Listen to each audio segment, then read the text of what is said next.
Duke Stats, Sport Next Level. Mzee Data, karibu nyumbani. Asante sana bwana Chris. Salama kabisa. Mimi niko vizuri, hofu kwako? Mimi niko salama. Yes, basi kumshukuru Muumba. Shukrani sana. Mzee Data, tunafahamu ya kwamba CEO wa bodi ya ligi Almas Kasongo amesimamishwa kazi na rais wa TFF. Sasa natamani kufahamu kwa kipindi hiki ambacho sasa hatuna CEO.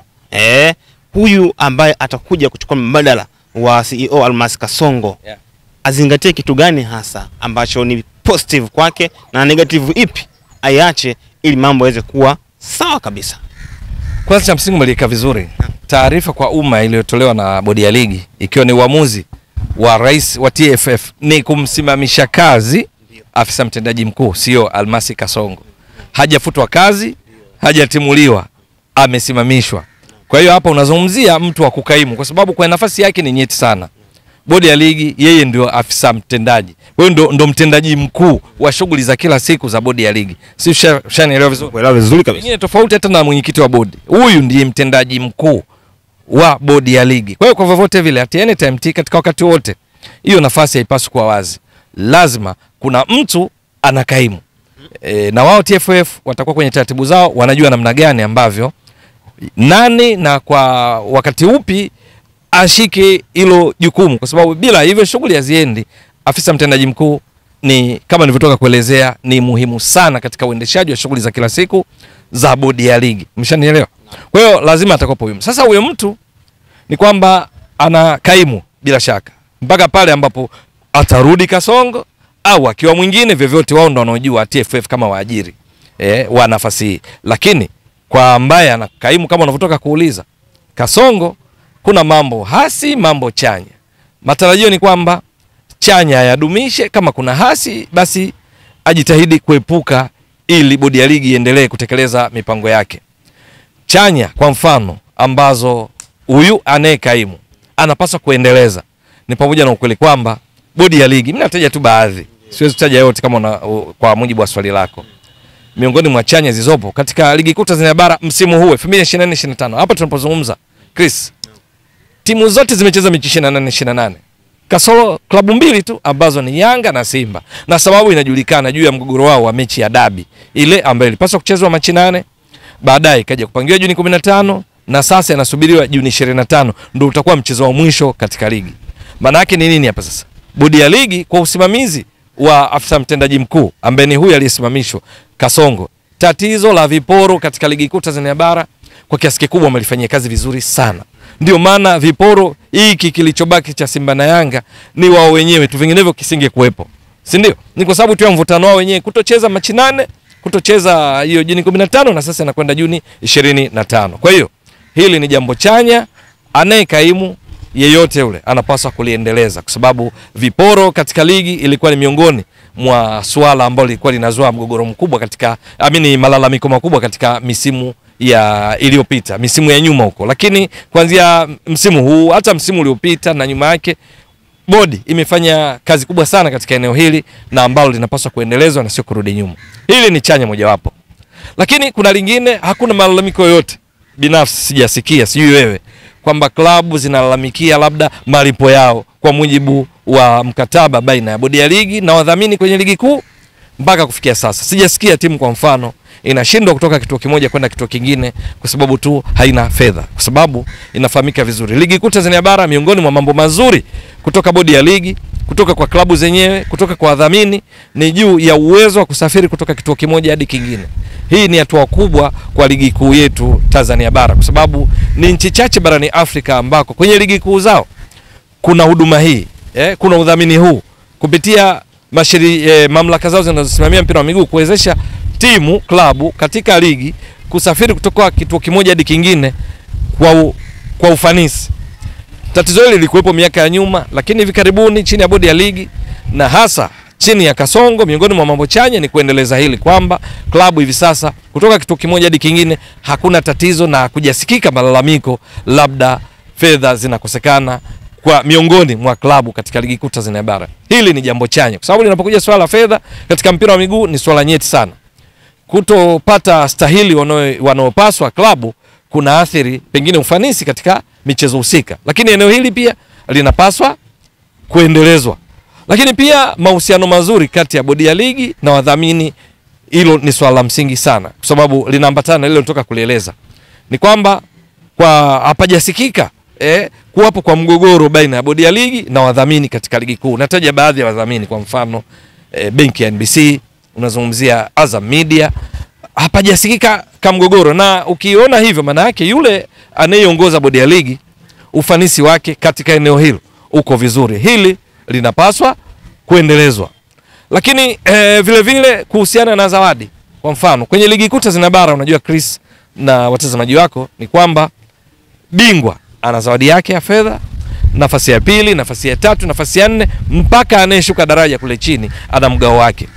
Kwa mfano kuna msimu ilikuwa bingwa anapata milioni 500, yote kutoka kwa wadhamini wakiwemo Azam Media. Wa pili milioni 250, wa tatu milioni 225, wa 4 milioni 200. Alafu kule chini kule sasa kwenda mpaka chini kuna tofauti ya milioni 5 kati ya nafasi na nafasi. Yaani anayemaliza nafasi ya 7, kiasi cha fedha anachokipata kinamzidi aliyemaliza nafasi ya 8. Wa nafasi kinamzidi kwa milioni 5. Nafasi ya 8 anamzidi anayemaliza nafasi ya 9 kwa tofauti ya milioni 5. Tofauti milioni 5 mpaka kule chini kwenye playoff na kwenda chini ambako ni flat ilikuwa milioni 20. Hapajawahi kusikika tuzo hii ya fedha kwa klabu kuhusiana na position na nafasi wanazomaliza kwenye ligi kwamba wanalalamikia hawajazipata. Sijui labda wewe umewahi kusikia, lakini binafsi sijawahi kusikia. Maana yake hili ni jambo chanya kwa bodi ya ligi. Yeyote anayekaimu anapaswa kuhakikisha analiendeleza hili lakini vile vile kuna swala la usimamizi, kuhakikisha klabu kwenye viwanja vyao vya nyumbani vinakuwa na sifa kwa mujibu wa taratibu zilizoainishwa na bodi ya ligi na sifa na vigezo. Hili bodi ya ligi wamekuwa wakali sana. Hivi karibuni hawamchekei mtu. Viwanja tumeshuhudia vikifungiwa na kuruhusiwa na kufungiwa tena wanapoteleza. Matokeo yake viwanja vingi vimeimarika hivi sasa. Hatuwezi tukasema vyote, hatuwezi tukasema kwa 100%, lakini vingi vimekuwa vimeimarika kulinganisha pengine na misimu ya nyuma sana. Kwa mfano, miongoni mwa hatua walizochukua ni pamoja na kutoa tuzo, kutoa zawadi kwa meneja bora kila mwezi. Yaani wakati wanatoa zawadi ya kocha bora, mchezaji bora wa mwezi, lakini pia wamekuwa wakitoa zawadi kwa meneja bora wa uwanja. Hii imechangia sana kwa motivate, kuhamasisha watunze viwanja vyao vizuri. Hili ni jambo ambalo utekelezaji wake tangu ligi kuu Tanzania bara msimu huu uanze limekuwa likienda vizuri sana. Tumeshuhudia kuna viwanja vikiimarika eneo la kuchezea kwa sababu ya hatua hizi ambazo bodi ya ligi ndio wasimamizi na wamekuwa wakitekeleza kwa usahihi. Ni miongoni mwa maeneo chanya. Pamoja na mambo mengine kadhaa nimejaribu tu kugusia, lakini yapo hasi ambayo napaswa kuyaepuka. Ni pamoja na umakini wa kusimamia kanuni za ligi kuu kwa mujibu wa zilizopo kwenye maandishi na kukubaliwa na kupaswa kufuatwa na wadau wote, kwa maana klabu zile 16 za ligi kuu Tanzania bara. Hili kwa uwazi kabisa natolea mfano hii mgogoro wa mechi ya dabi ya Machi 8. Inakumbukwa vizuri kwamba chanzo chake ni malalamiko ya Simba kwamba wao kama timu ngeni walikwenda kutumia haki yao kikanuni. Kanuni toleo la 2024 ambalo ndio linaloongoza ligi kuu Tanzania bara msimu 2024-25 katika sura ya 5, kanuni ya 17 kifungu cha 45 kinatoa haki kwa timu ngeni kufanya mazoezi kwenye uwanja utakaotumika kwa ajili ya mechi siku moja kabla. Simba walikwenda kufanya mazoezi siku moja kabla ambayo ilikuwa ni Machi 7, lakini ukalalamika kwamba walizuiwa kufanya mazoezi na watu wanaotuhumu kwamba ni mabouncer wa Yanga. Nini kilichofuatia baada hapo? Bodi ya ligi kesho yake ambayo ni siku ya mchezo ikaahirisha mchezo, lakini katika maelezo yake ilisema kuna uchunguzi kwa baadhi ya matukio, na baadaye ikazua mgogoro ambao sina sababu ya kutaka kurudia sana hapa. Lakini ni kwamba kwenye kanuni za ligi kuu Tanzania bara hizo ambazo bodi ya ligi inasimamia, hapa natolea mfano kanuni hiyo ya 17 sura hiyo ya 5 ya kanuni za ligi kuu Tanzania bara msimu huu, kifungu cha 62 kinaainisha adhabu kwa mchezaji, kwa klabu yeyote anayezuia timu ngeni kufanya mazoezi kwenye uwanja wa mechi siku moja kabla, ambao ni haki iliyopo katika kifungu cha 45 cha kanuni hiyo ya 17. Adhabu hizo zilizoainishwa baadhi yake ni faini milioni 1 mpaka milioni 2, lakini kama ni tukio la kujirudia faini milioni 5 mpaka milioni 10. Kwenye kanuni za ligi kuu Tanzania bara msimu huu 2024 toleo lake hakuna mahala mechi inaweza kaahirishwa kwa sababu kuna timu moja ngeni haikupata nafasi ya kufanya mazoezi. Umeshaelewa vizuri? Naelewa vizuri kabisa. Sasa hapa katika tafsiri, katika kile ambacho bodi iliona, iliahirisha mchezo. Jambo ambalo haliko straight, haliko moja kwa moja, ambalo naamini ndio msingi wa mgogoro wote ni katika kutafsiri kanuni. Basi huyu CEO anayekaimu, kwa sababu yeye ndo mtendaji mkuu, basi ashirikiane vyema na wataalamu wake ndani ya bodi kuhakikisha kanuni ambazo wao wanazisimamia basi zifanye kazi kwa usahihi ili kutokuwa sehemu ya migogoro. Kwa sababu wao walitumia kanuni, kwa mfano kwenye tukio hili kuahirisha mchezo, walitumia kanuni ya 34 kifungu cha 1.3 ambacho kinaelezea juu ya sababu za kuahirishwa kwa mchezo. Ile kanuni ya 17 inazungumzia taratibu za mchezo. Sasa kwenye kuahirishwa mchezo sababu zimetajwa moja kwa moja pale specific maalum. Lakini kuna kanuni ya 1.3 ambayo inazungumzia dharura ama sababu ya msingi inayokubalika na TFF, inayokubaliwa na TFF. Wakatumia hii kuahirisha mchezo. Lakini bila kujali kwamba kifungu cha 62 kwa tatizo husika lile mahsusi, hatua za kuchukuliwa zimeainishwa kwenye kanuni, waliacha wakatumia hii. Anyway, hatuwezi kubishana sana na mamlaka bodi ya ligi kuhusiana na tafsiri ya kanuni na kwa nini ilitumia kanuni ile, ambayo bahati mbaya sana mpaka sasa ule uchunguzi, muhtasari wa ripoti ya uchunguzi waliofanya haujulikani kwa umma. Simba wanaulizia, Yanga wanaulizia, wabunge kama Estabulai wameulizia, haujawekwa kwa umma, ambao pengine wangesema ingebainika kwamba la kumbe bodi ya ligi ililazimika kuahirisha mchezo huu kwa sababu zenye mashiko, kutokana na uchunguzi kuainisha kwamba sababu hizo ni 1, 2, 3 ambazo zinaangukia kwenye dharura na kuwa za msingi zinazokubalika na TFF. Hilo halijawekwa wazi. Matokeo yake dhana inabaki kwamba iliahirishwa kwa sababu timu ngeni haikufanya mazoezi, na kama haikufanya mazoezi ni kanuni ya 62. Nimejaribu kugusia huu kama mfano wa juu ya usimamizi sahihi wa kanuni za ligi kuu Tanzania bara, ambazo ndizo msahafu wa kuelekeza ligi iwe vipi na ichezwe kwa weledi.